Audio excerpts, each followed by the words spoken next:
তোমার তো সাদা কাপড় নেই, তুমি কি করে বিধবা হয়ে যাবে? बदन पे सितारे लपेटे हुए वो जाने तमन्ना किधर जा रहे हो। এ দেখো শুনছো তো জানা যায়। ওই এক গ্লাস জল আনো তো। জলেই রইলো। এই শোনো না, কি বলো না? একটু কাছে এসো না। আর কত কাছে যাব বলো না। তুমি এত কাছে আছো তবু যেন মনে হয় অনেক দূরে। ও তাই? আরো কাছে এসো। এই তো তোমার কাছে এলাম, আরো কত কাছে আসবো বলো। সব সময় যেন আমার চোখের মধ্যে থেকো। এই না হলে আমার স্বামী।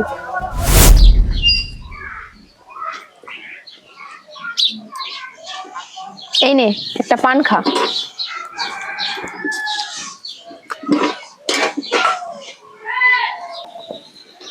তোর স্বামীটা কখন কোথায় থাকে রে? সে কথা জেনে তোর কি কোনো দরকার আছে? জানার দরকার থাকবে কেন? কখন যে কি কাজ করে কিছুই বোঝা যায় না। এই সর সর, কলজুড়া বসে আছে, এত কিসের গল্প? আরে দিদি একটু বসে গল্প করো। না রে, তোদের মতন আমার অত সময় নেই। সারা জীবন তো সংসার সংসার করে দিন পার করলে, তাতে কি লাভটা হলো? তাই কি করব বলো? বসে কি দুটো গল্প করতে ইচ্ছা করে না? বললাম তো আমার সময় নেই। বসতে বলেছি যখন তখন বসো।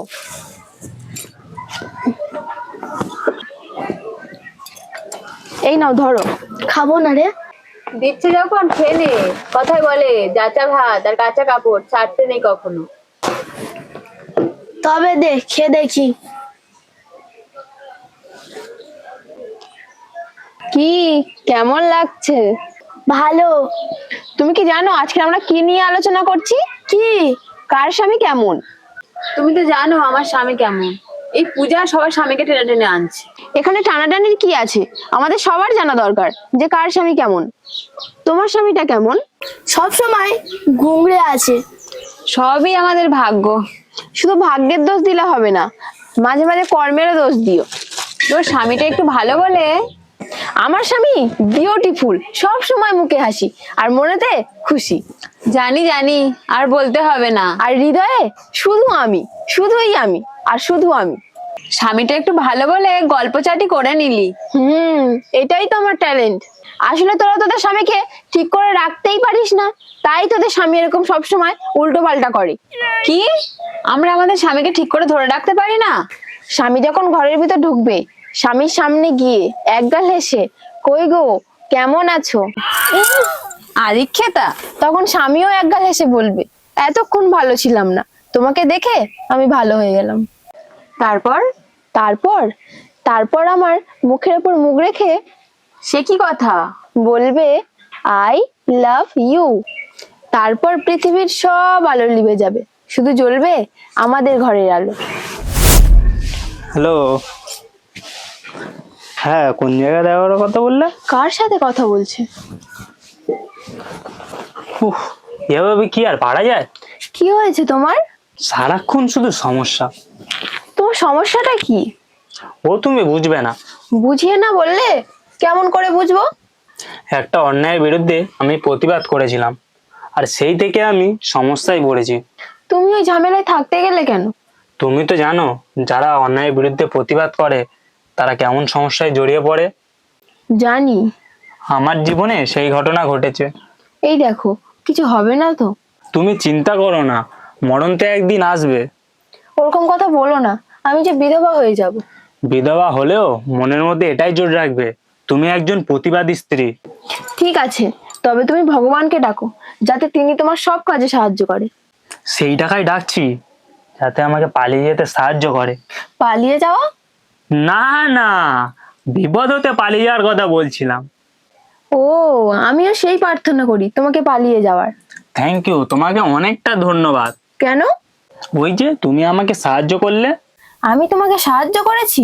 ওই যে ভগবানের কাছে বললে আমাকে পালিয়ে যাওয়ার জন্য সাহায্য করতে। ও এই কথা। তোমার বউকে তুমি এভাবে বোঝালে? তা কি করব বলো? তাই বলে তোমাকে পাওয়ার জন্য জানি না আর কত কিছু করতে হবে। তোমার সব কথা বিশ্বাস করলো কিভাবে? আজ পর্যন্ত আমি যা কিছু করেছি সব তো তোমার জন্যই করেছি। বাহ, তুমি আবার প্রতিবাদী।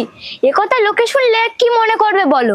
কে কি মনে করবে ওদেরকে আমার কাজ নেই, আমার বউ বিশ্বাস করলেই হলো। শুধু তোমার বউকে বিশ্বাস করালে হবে নাকি? বউকে কবে ছেড়ে দেবে সেটাই বলো। বউকে এখন ছাড়া যাবে না। কেন? বউকে ছাড়লে বউ আইনের পথ ধরবে, তখন কি হবে? কি হবে? তোমাকে পাওয়া তো দূরের কথা, বিনিময়ে শাস্তি আর সম্পদ দুটোই হারাতে হবে। তবে বউকে বাড়িতে রেখে আমাকে নিয়ে চলো। তুমি যাবে? নিয়ে গেলে কেন যাব না? কবে যাবে? যেদিন নিয়ে যাবে। কথা দিলে। কি সর্বনাশ হলো গো আমার, কি সর্বনাশ হলো। বৌদি তোমার কি হয়েছে? কি সর্বনাশ হলো গো আমার, বৌদি কি হয়েছে কি? ও ঠাকুর গো, আমার সর্বনাশ হয়ে গেল। এ তো আচ্ছা বিপদে পড়ে গেছি, কি হয়েছে না বলে শুধু সর্বনাশের কথা বলে চলেছে। সে কথা শুনলে তোমার চোখে জল থাকবে না গো ঠাকুরপো। চোখে জল থাকবে না? হ্যাঁ গো ঠাকুরপো, হ্যাঁ, আমার কি সর্বনাশ। এখন আমি হলো। কি করি বলো তো? তোমার কিচ্ছু করার দরকার নেই, তুমি শুধু বলো এই সমস্যার সমাধান কি করে হবে। ও দিদি রে, আমার কি সর্বনাশ হলো। ও সৌম্য, কি হয়েছে তোমার বৌদি? এখন আমিও বুঝতে পারছি না কি হয়েছে কি। ও দিদি রে, সে কথা যতক্ষণ না শুনবি ততক্ষণ ভালো থাকবি। তবে এত কান্নার কি আছে? তবে তোরা শুনবি। শোনার জন্য তো এখানে এসেছি। স্বামী চুরি। হ্যাঁ, স্বামী চুরি? হ্যাঁ গো হ্যাঁ, আমার স্বামী চুরি হয়েছে। স্বামী চুরি হয়েছে? তবে এতক্ষণ তোরা শুনলি কি? তার মানে দাদাকে খুঁজে পাওয়া যাচ্ছে না, তাই তো? তুমি তো জানো তোমার দাদা কত প্রতিবাদী ছিল। তা তো আমি জানি ও কেমন প্রতিবাদী। ওটাই হয়েছে ওর কাল। ঠিক আছে, আমি দেখছি কোথায় গিয়েছে। আমি আর বাঁচবো না গো ঠাকুরপো, এখন তুমি আমার একমাত্র আশা ভরসা। বললাম তো আমি দেখছি। আমার কি সর্বনাশ হলো রে দিদি, আমার কি স্বামী চুরি হয়ে গেল। আর কতদূর নিয়ে যাবে? আমাকে রাখবার মতন এখনো জায়গা ঠিক করতে পারোনি। কোনো নিরিবিলি জায়গা খুঁজে পাচ্ছি না, যেখানে যাই কেউ না কেউ উঁকি মারে। যদি পাখি হতাম কত ভালো হতো, তাই না? কেন? কোনো এক গাছে, কোনো এক ডালে ছোট্ট একটা বাসা করে দুজনেই থেকে যেতাম।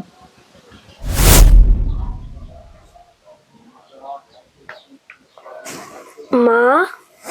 কে রে বাবা? আমি মা, আমি। শুভ রে, কি সর্বনাশ হলো আমাদের। মা, বাবাকে কারা চুরি করেছে? আমি যদি জানতাম আমি তো সেখানে যেতাম। এখন কি হবে? কি আর হবে, তুই তোর বাবাকে হারালি আর আমি আমার স্বামীকে। বাবা কি সত্যি সত্যি মরে গেল? চুরি করে নেওয়ার পর কেউ কি বাঁচিয়ে রাখে? তুমি তাহলে বিধবা হয়ে যাবে। হ্যাঁ রে বাবা, হ্যাঁ। তোমার তো সাদা কাপড় নেই, তুমি কি করে বিধবা হয়ে যাবে? ওরে বাবা, তোর মাথায় কি এইটুকু বুদ্ধি নেই? আমাদের ঢোসার হাটে থেকে কিনে আনতে কতক্ষণ? কিনে আনতে গেলে টাকা লাগবে। তোমার টাকাটা কোথায়? হ্যাঁ, এটা তো ঠিক বলেছিস। তোমার আর বিধবা সাজা হবে না। ও শুভ রে, তুই ওরকম করে বলিস না। স্বামী মারা গেলে বিধবা না হলে সবাই যে খারাপ বলবে। তুমি বলে দেবে আমার টাকা নেই, আমি ওই জন্য বিধবা হয়নি। সে কথা কি লোকে শুনবে? না, শুনবে না, ওদের বাপ শুনবে। ও শুভ, তুই ওরকম করে বলিস না, লোকের বাবাকে নিয়ে টানাটানি করিস না। তুমি এত ভয় পাও কেন বলো তো? ভয় নয় রে বাবা, ভয় নয়। তবে তুই ওদের বাপকে নিয়ে টানাটানি করলে ওরা যে তোর বাপকে নিয়ে টানাটানি করবে। ঠিক আছে, আর বলবো না।